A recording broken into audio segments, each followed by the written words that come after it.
dans cette communication, je vais prendre Harry Potter comme exemple, à première vue paradoxale, d'une de mes théories quant aux fictions expansives de la culture médiatique contemporaine, à savoir que la catégorie du personnage, qui a longtemps été dont la récurrence a longtemps été un des piliers de la sérialité, s'y efface, ou du moins y perd la majeure partie de son importance, au profit bien sûr de l'univers qui se développe autour de lui. Alors, les storytellers le disent depuis une bonne quinzaine d'années.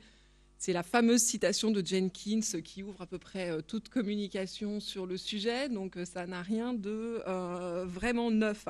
Cependant, au détour du succès de nouveaux Sherlock Holmes ou de divers super-héros, on voit ressurgir, et en particulier en littérature pour la jeunesse, des réflexions autour du héros entre mythe et support d'identification. Et s'il y a bien un exemple qui semble aller à l'encontre du primat de l'univers sur son peuple fictionnel, c'est bien Harry Potter. D'ailleurs, l'ensemble porte ce nom. Le cycle romanesque, ses ouvrages compagnons, les adaptations cinématographiques, les produits dérivés, les déclinaisons médiatiques, en particulier ludiques et vidéoludiques, tout cela est connu sous le nom du personnage principal. Donc il y a là l'idée que l'univers, ce serait le héros. Mais à première vue seulement, ou disons, selon moi, dans un premier temps seulement. Donc j'entends ici analyser au prisme du développement des univers transmédiatiques et avec l'évidente difficulté du manque de recul, ce qui s'est passé après Harry. Après que Harry Potter, le personnage, a disparu. Je parlerai de ces derniers moments dans une première partie de mon intervention. Et puis, je présenterai le sens que j'accorde aux expansions qui ont pris le relais pour combler l'espace médiatique de l'importante communauté de fans depuis la fin des adaptations cinématographiques. Donc, après 2011, sous un double versant, en fait, c'était mieux sans, numérique, et supervisé par Rowling avec l'appui technique de Sony jusqu'au printemps 2014, puisque le contrat s'est terminé depuis, donc c'est le réseau social Pottermore, et un autre versant qui est un versant physique, une autre expansion, donc sous licence Warner Bros. Universal. Ce sont les visites touristiques du Making of Harry Potter et des attractions Wizarding World of Harry Potter. Mais il faut donc d'abord revenir sur la fin de Harry et ce qu'elle a signifié. Cet événement tragique est en réalité déjà assez ancien, puisque Harry a disparu avec la parution du 7e et dernier volume de ses aventures, très attendu, et son fameux dernier chapitre dont on savait ou dont on voulait croire qu'il avait été écrit en même temps que le premier et ensuite entre-temps conservé tel un trésor au coffre-fort. Ce devait être la fin de Harry Potter, engendrant par anticipation chez les nombreux lecteurs puis spectateurs fans un sentiment d'angoisse, voire de deuil collectif, comme en ont suscité au fil de l'histoire la fin des sagas générationnelles.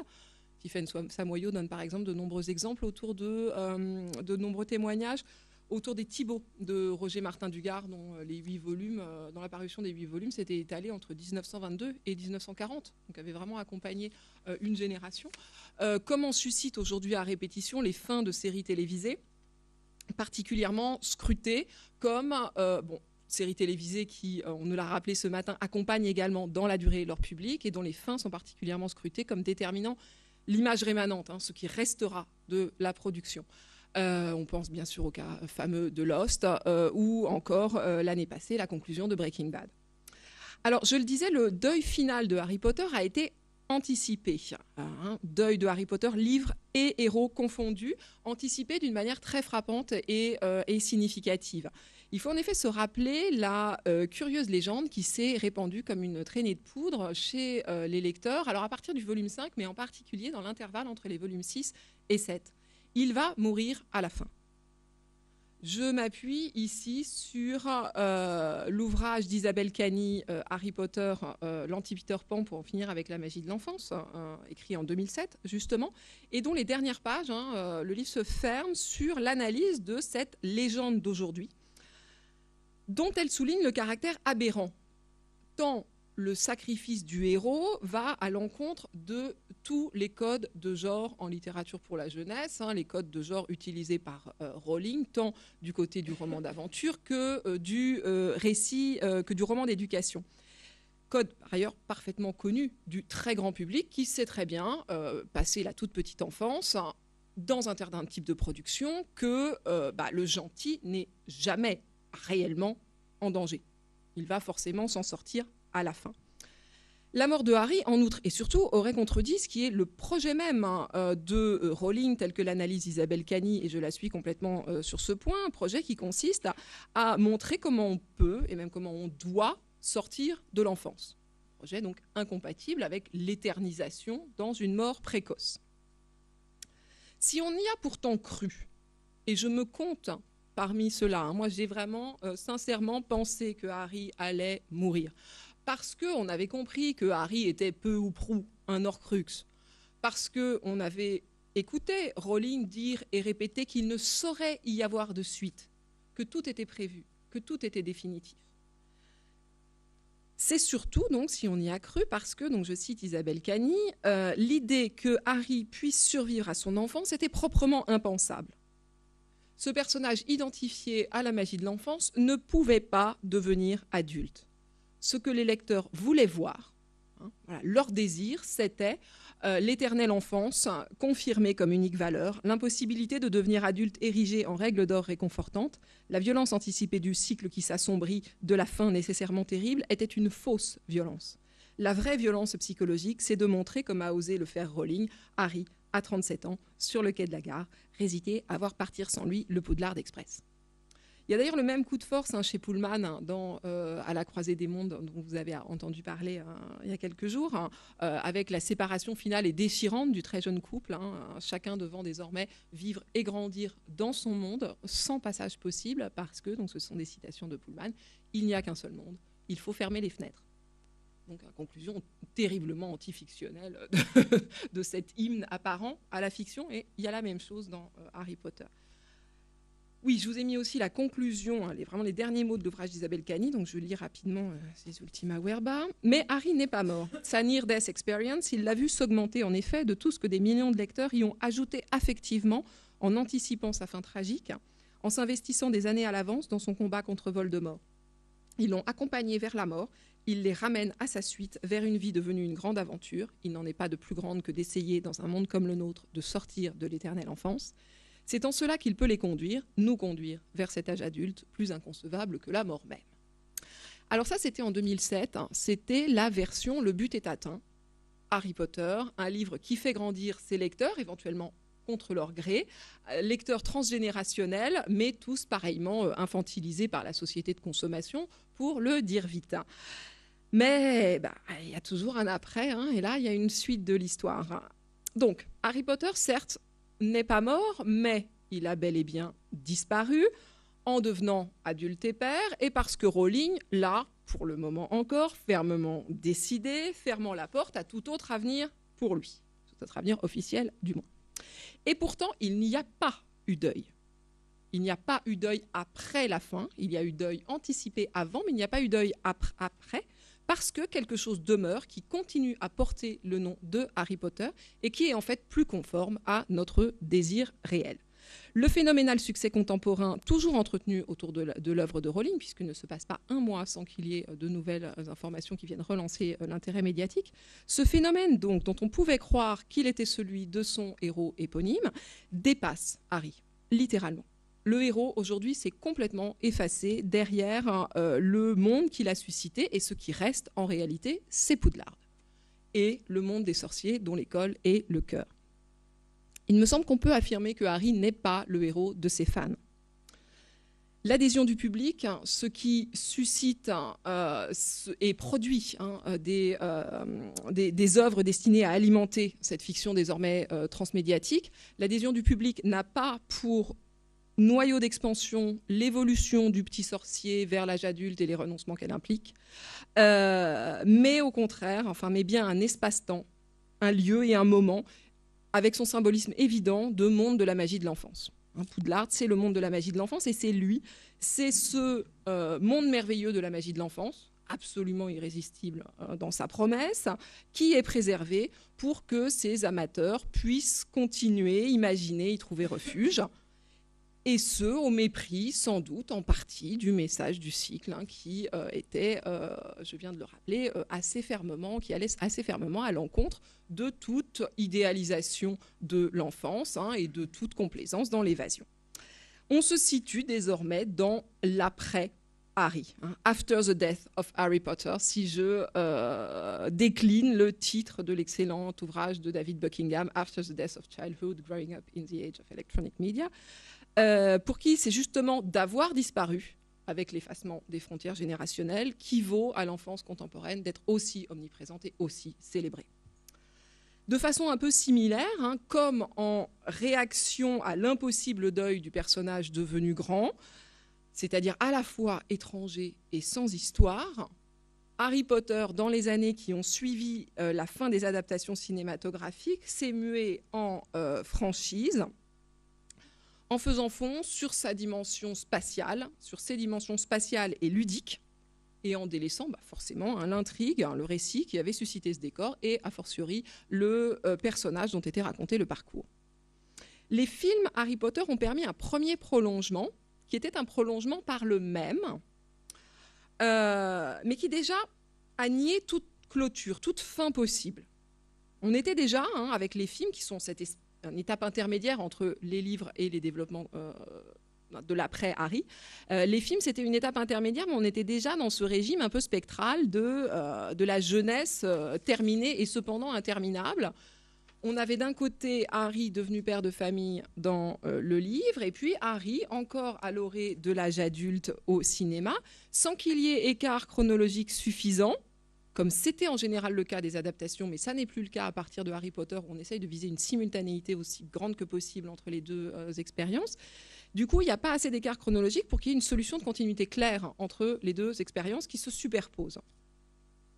Donc, hiver 2011, le dernier film, printemps 2012, et littéralement quelques mois après, puisque c'est mars et avril, ouverture simultanée, une semaine près, de 2 prolongements donc correspondant à la double nature de Harry Potter à ce moment-là, tel que David Goldie nous l'a présenté hier, série de livres, série de films, même et autres.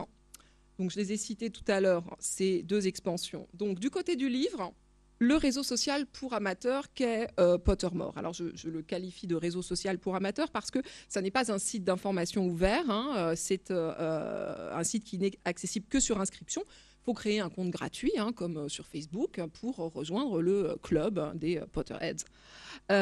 Donc ça s'appelle Pottermore, plus de Potter, Potter plus, et c'est la promesse, c'est une promesse qui nous est donnée comme émanant de J.K. Rowling. Pottermore est un projet qui a été voulu et supervisé par la romancière elle-même, et ensuite donc créé par les équipes de Sony avec pour modèle économique le fait que c'est sur cette plateforme en exclusivité que sont vendus, que sont distribués les audiobooks et les e-books. Donc il y avait quand même un intérêt économique derrière, bien sûr. Donc là, sur l'image que je vous ai mis, vous voyez donc l'insistance sur l'implication personnelle de l'auteur avec la signature et l'écriture manuscrite sur le Coming Soon, c'est la petite image rose. Et puis, je vous donne une idée de l'univers visuel du monde des sorciers tel qu'il est présenté sur le site, c'est-à-dire sous forme de dessins magnifiques. Ici, c'est Gringotts et Diagon Alley, mais ces dessins ne correspondent pas exactement, ne sont pas des facsimilés des images des films. Par contraste, tout le matériel publicitaire et tous les visuels qui entourent les extensions physiques du monde de Harry les présentent comme ce qu'elles sont, c'est-à-dire des émanations directes des films. Donc, de ce côté-là, on est vraiment du côté des films, évidemment avec le studio Harry Potter Warner Bros, ou donc Making of Harry Potter. C'est un vaste hangar en banlieue de Londres qui propose une visite en partie scénarisée dans les décors à taille réelle des films. Donc là, vous voyez un petit peu les gens tels qu'ils le visitent. Et puis, donc, les zones d'attraction Wizarding World of Harry Potter au sein des parcs Universal. La première installation est plus précoce, puisqu'elle date de juin 2010 à Orlando, mais on a eu plusieurs nouvelles ouvertures à l'été 2014. Le directeur artistique, donc le chef décorateur des films, Stuart Craig, a travaillé avec les équipes des parcs à la demande de Rowling, dit-on, avec peut-être pour but et en tout cas pour effet d'atteindre une véritable homogénéité entre les différentes représentations qui sont proposées du monde de Harry sous ses différentes formes. Et sur cette vignette, vous constatez l'utilisation de l'identité visuelle des films. À gauche, vous avez 2 publicités pour le making-of et à droite 2 publicités pour Wizarding World. Non seulement donc, ces visuels publicitaires font figurer les images des acteurs et des décors, mais plus généralement, on peut effacer les images des acteurs. Reste la typographie, la fameuse typographie caractéristique. Harry Potter écrit de cette façon-là, entre éclair et ferronnerie, sous fond de ciel d'orage si possible. Donc typographie très caractéristique qui n'est en revanche jamais présente sur les pages de Pottermore, parce qu'elle est sous licence. Alors, au-delà de ces différences qui sont énormes et qu'il faut relever, et qui font du monde numérique et des parcs à thème, des développements qui se situent de part et d'autre de la bataille de l'adaptation, il faut, me semble-t-il, et bien entendu, souligner la convergence, la complémentarité de ces 2 entreprises, dont l'ensemble me semble même très caractéristique de la manière dont aujourd'hui les fictions cherchent à répondre à la demande supposée de leurs consommateurs en proposant, donc, dans un développement transmédiatique, des mondes pour jouer. Au-delà des livres et des films, et à partir d'eux, on va proposer des espaces où on entre, avec cet aspect de monde, immersion, et où l'on entre pour jouer, avec cette fois la part de second degré, de distanciation que cela implique. Se donnant pour horizon le monde pour jouer, la consommation de fiction doit feindre un effacement maximal des limites entre notre monde et l'autre monde. Effacement toujours partiel, bien entendu, potentiellement frustrant, on ne peut pas rentrer plus que ça dans le monde qu'on aime, mais qui est atteint de manière relativement efficace aujourd'hui grâce à un double mouvement de part et d'autre de la frontière, import-export, et c'est le cas sur Harry Potter. Moi, dans le monde de fiction, d'une part, la part dématérialisée, la fiction dans mon monde, d'autre part, la part matérielle. Alors, je vais développer un petit peu cette idée.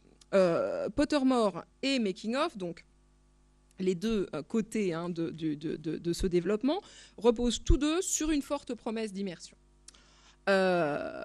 Il s'agit bien de pénétrer dans le film pour la visite touristique. Alors la promesse est claire dans ces 2 affiches publicitaires que je vous remontre et que je rapproche, où on a ces petits visiteurs qui lèvent leurs yeux émerveillés sur des décors qui littéralement les englobent de toutes parts, ils sont dedans.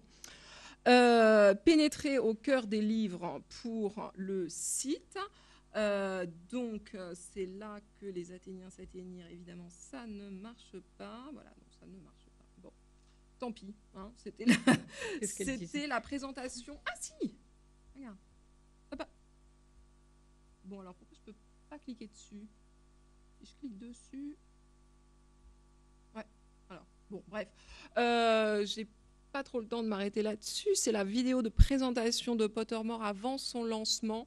Je sais pas si je peux... Elle est quasi lisible, mais pas tout à fait.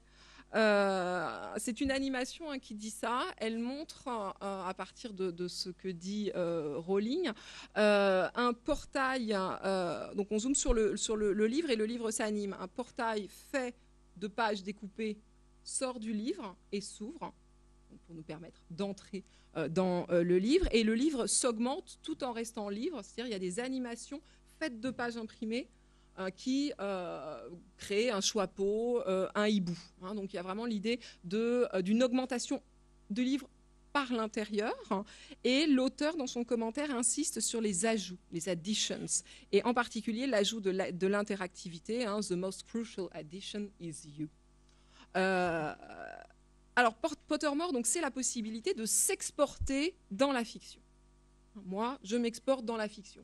Quand on s'inscrit, on n'est plus identifié, pour des raisons de sécurité aussi pour les enfants, que par un pseudonyme imposé. Moi, je m'appelle Horty Tulou. Que ça jette.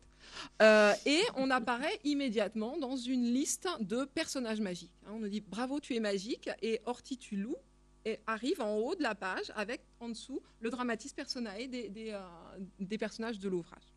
Ensuite, la progression est à la fois celle d'un livre et celle d'un jeu, un RPG assez simple où on trouve des bonbons et où on ramasse des points. Trop simple, de l'avis de nombreux amateurs qui s'expriment sur les forums, aussi parce que le public visé est un public d'enfants. Donc c'est un jeu qui, en guise d'ouverture de niveau, suit les chapitres des livres et propose d'en déplier les images, d'en explorer les marges. Du coup, plus loin dans les premiers chapitres, quand on entre dans le premier volume, on va pouvoir assez vite découvrir Diagon Alley et donc aller choisir sa baguette magique, son animal de compagnie. Ensuite, entrer à Poudlard, rencontrer le Choixpeau qui va nous verser dans une des maisons. Donc, on va pouvoir commencer à participer à la compétition des 4 maisons, etc. Le dévoilement des chapitres, donc, dans ce qui est vraiment une version interactive, augmentée et progressif, c'est pour ça que certains disent leur frustration, c'est parce qu'on attend longtemps et ensuite ça va trop vite. Donc on en est arrivé là actuellement sur Pottermore, on en est à la fin du 4e tome, La Coupe de Feu. Les chapitres 21-37 sont les derniers à avoir été révélés. Alors les points forts de ce mode d'accès-là au monde de Harry, donc ce mode d'accès-là qui permet à l'internaute, aux fans, à l'amateur de rejouer l'aventure dans le monde du livre. C'est ça la promesse, on rejoue l'aventure dans le monde du livre. Alors point fort, c'est la capacité de simulation de la magie par la magie numérique elle-même, notamment les duels de sorciers qui reprennent un des scénarios ludiques les plus éprouvés, figurent parmi les activités favorites sur le site. Quand on a commencé à apprendre un certain nombre d'incantations, on peut se mesurer aux autres et c'est pas mal. Et c'est surtout son point fort, sa maîtrise de la temporalité, du temps, la façon dont le temps de la réception et le temps du monde fictionnel peuvent se rejoindre et travailler de concert, donc de manière tout à fait similaire à ce qu'on connaît déjà sur les séries télévisées, avec par exemple les numéros de Noël ou les numéros d'Halloween, les épisodes. Le site, donc, outre les grands moments que sont l'ouverture de nouvelles zones, de nouveaux chapitres, instaure un rythme événementiel avec les rentrées à Poudlard, le système des compétitions régulières entre maisons, à la Coupe des Maisons, qui est précédé par une semaine de House Pride, où on doit dire sa fierté d'être dans sa maison, ou encore, donc, coup de force au début de l'été, la Coupe du Monde de Quidditch, qui se trouve figurée au début du 4e volume de la Coupe de Feu, qui a coïncidé cette année avec la Coupe du Monde de football, dont elle est l'équivalent version sorcier. Alors, peu de gens s'en seraient peut-être aperçus en dehors des Potterheads, si Rowling n'avait écrit une série de textes, donc des rares textes inédits de Rowling, donc c'est un écho médiatique quand même assez large, donc des textes se présentant comme des reportages commentant la Coupe du Monde par la toujours odieuse Rita Skeeter et par la toujours charmante Ginny Weasley Potter. Les visites des parcs d'attractions forment l'envers ou l'endroit, enfin en tout cas l'expérience symétrique d'importation de la fiction parmi nous. C'est aussi bien sûr le rôle de tous les produits dérivés qui sont analysés dans ce sens par Gilles Brougère notamment, très bien. Voilà, le produit dérivé permet d'apporter la fiction dans mon monde quotidien. Là en plus, ils vont pouvoir être vendus dans les boutiques fictionnelles ad hoc qui sont reconstituées. On va pouvoir acheter les bonbons dans la boutique de bonbons, on va pouvoir aller au chaudron baveur, il y a la boutique de farce et attrape des jumeaux Weasley. Bon. Les points forts donc sont cette fois la matérialité, le réalisme matériel et la spatialisation, l'inscription du monde imaginaire dans un espace à parcourir à notre mesure. La concrétude et la profusion des détails immersifs dans les traces des héros et les décors en taille réelle pour le studio, la possibilité d'entrer dans le château, dans les boutiques et dans les pubs pour les parcs d'attractions. Il se trouve bien sûr que Harry Potter, avec son postulat original d'un monde secondaire qui est en fait présent à nos côtés, mais simplement caché à nos yeux, dans les plis de notre réalité, non seulement constitue un excellent support, mais bien sûr favorise et suscite un tel désir de coïncidence spatiale, de matérialisation de ce monde qui est là mais qu'on ne voit pas. Je vous mets l'exemple célèbre du chariot de King Cross, exemple précoce, sur lequel je pourrais m'étendre, mais je n'ai pas le temps, parce que précisément, il posait des problèmes de reconstitution massifs, parce que ici, Rowling a pris ses distances avec les réalia géographiques de Londres. Ce qu'elle décrit n'existe pas. Donc, on ne peut pas reconstituer le quai 9 3/4, et pourtant, on a envie de pouvoir aller à King Cross et de retrouver cet endroit-là. Et donc, on l'a baladé un petit peu partout dans la gare avant de réussir à lui trouver un endroit qui soit satisfaisant et qui sert juste à faire des photos. Voilà. Donc il me semble qu'il y a une vraie complémentarité entre ces deux entreprises dans leur démarche commune d'accès ludique au monde de fiction, un monde de fiction qui se trouve être le monde magique de l'enfance. Alors le caractère transmédiatique de cet ensemble maintenant, puisque pour qu'il y ait transmédia, il faut qu'il y ait dialogue, et non pas seulement superposition, déclinaison.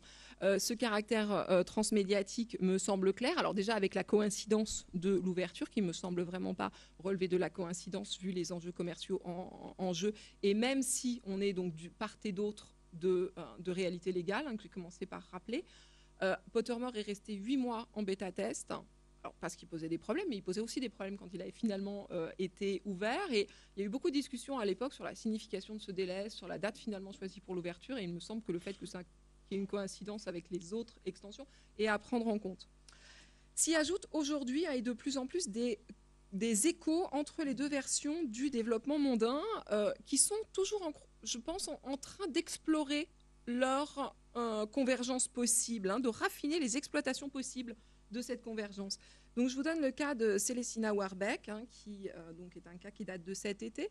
C'est un personnage de chanteuse à laquelle il est fait plusieurs fois allusion, mais vraiment très rapidement dans les volumes. C'est la chanteuse préférée de Madame Weasley, par exemple. Et J.K. Rowling a choisi, parce que, dit-elle, c'est un de ses personnages secondaires favoris. Il y a toujours ce côté bon plaisir chez Rowling. Donc, comme elle l'aimait bien, elle choisit de lui consacrer un de ses textes. Elle donne la biographie de Célestina et la même page sur Pottermore. Donc là, vous voyez, c'est well done, you have unlocked Célestina Warbeck. La même page donne accès à un extrait de son album Soul, You Stole My Cauldron, but you can't have my heart, qui même est extrêmement bien fait. Donc, il y a bien quelqu'un qui chante en tant que Célestina. OK ? Et il se trouve que un peu plus tôt ce même été, ouvrait une extension du parc d'Orlando, donc extension consacrée à Diagon Alley, où on peut écouter tous les jours se produire Célestina Warbeck and the Banshees. Et c'est bien sûr un extrait du concert live qui est donné en ligne. Je vous mets ici le post du blog Insider qui faisait le lien indéniablement transmédiatique, donc relevant d'une convergence marketing de différents produits dérivés. Le morceau mis en ligne est ici donné comme un taster, un avant-goût du spectacle live, ainsi publicisé depuis le site. La forte activité globale de la franchise ces derniers mois est d'ailleurs probablement plus largement liée à une stratégie promotionnelle visant à réveiller l'intérêt du grand public, donc au-delà de la seule communauté fanique, dans la perspective, puisque le projet est désormais officiel, d'une nouvelle adaptation sous forme de trilogie filmique de Fantastic Beasts, les animaux fantastiques. Ces nouveaux films formeront une dernière pièce de l'évolution que j'ai montrée, Harry Potter comme univers, puisque le personnage n'est pas voué à y figurer. Donc c'est vraiment Harry Potter est mort, vive Harry Potter. Plus sérieusement, je voudrais terminer en revenant sur les développements textuels autographes. Donc les nouveaux textes que Rowling propose sur Pottermore, qu'elle met en ligne, qu'elle met à disposition, que j'ai surtout évoqué jusqu'ici sous l'angle de la stratégie marketing. Alors il faut justement relever que Rowling jouit d'un statut assez unique au sein de la culture de genre médiatique, un statut d'auteur incontesté, un statut d'autorité incontestable, accompagné d'un respect à peu près général de chacune de ses paroles et de ses décisions, même quand elle dit quelque chose qui fait scandale, comme la révélation sur l'homosexualité de Dumbledore, ça lui vaut davantage de respect de ceux qui respectent justement les valeurs qu'elle défend ainsi, même au risque de se faire des ennemis. Donc, voilà, globalement, je ne vois pas de contestation de Rowling vraiment forte. Or, ce qu'elle fait, en ajoutant des textes ou en dévoilant des informations comme cette fameuse homosexualité de Dumbledore, cela revient à nier très fortement, et d'une façon que son statut rend d'autant plus remarquable, non seulement toute clôture du texte, parce qu'on n'en est plus là, mais plus largement toute complétude pensable du monde fictionnel que projette ce texte. Toute complétude pensable de l'univers fictionnel. L'axiome voulait que le monde fictionnel soit incomplet. On ne peut savoir de lui que ce que les textes qui en parlent en disent, pas plus. Et c'est sa différence ontologique fondamentale avec le réel. On n'en est plus non plus tout à fait là, puisque dans le cadre des pratiques d'appropriation, les mondes fictionnels aimés sont pensés comme effectivement incomplets, mais comme complétables, et donc infinis. la notion de canon en culture médiatique vient permettre de gérer les problèmes que cela pose en instaurant une manière relativement souple et efficace de hiérarchiser des strates de données, leur recevabilité, leur stabilité. Mais ce que fait Rowling, bardée donc de son autorité sur l'exemple de Célestina Warbeck, ou encore quand elle nous lance sur la piste cet été d'un flirt entre le fils de Tonks et Lupin et la fille de Fleur de la Cour et Bill Weasley, cela revient à verser dans le canon, à canoniser ce qui est la démarche même d'expansion fanique. Il me semble qu'on franchit là un nouveau palier dans ce qu'il est non seulement loisible, mais désormais légitime de postuler au sujet d'un autre monde. Je vous remercie.